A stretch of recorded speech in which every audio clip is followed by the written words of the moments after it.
मुल्क भर में कोरोना वायरस मुतासरीन की तादाद में तेजी से इजाफा हो रहा है, जिसमें रियासत गुजरात भी शामिल है, जहां इस मुहलिक वायरस के मरीजों की तादाद बढ़ती जा रही है। गुजरात में हर रोज औसतन 10,000 से जायद कोरोना वायरस के नए मामलात सामने आ रहे हैं, जिसकी वजह से इंतजामिया भी तशवीश में है।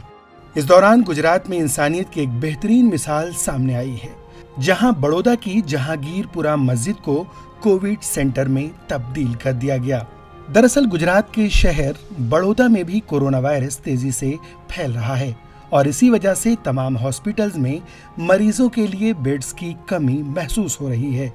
ऐसे में बहुत सारे मजहबी मकामात इस मुश्किल घड़ी में लोगों की मदद के लिए आगे आ रहे हैं, जिसमें बड़ौदा की जहांगीरपुरा मस्जिद भी शामिल है और इस मस्जिद को कोविड सेंटर में तब्दील कर दिया गया और यहाँ कोरोना मरीजों के लिए ऑक्सीजन के साथ 50 बेड्स लगाए गए हैं। इस ताल्लुक से जहांगीरपुरा मस्जिद के मुंतजिम इरफान शेख ने कहा कि ऐसे वक्त में हुकूमत को निशाना बनाने के बजाय सबको मदद के लिए आगे आना चाहिए। इसीलिए हमने मस्जिद को कोविड सेंटर बना दिया। फिलहाल इस मस्जिद में ऑक्सीजन के साथ 50 बेड्स लगाए गए हैं।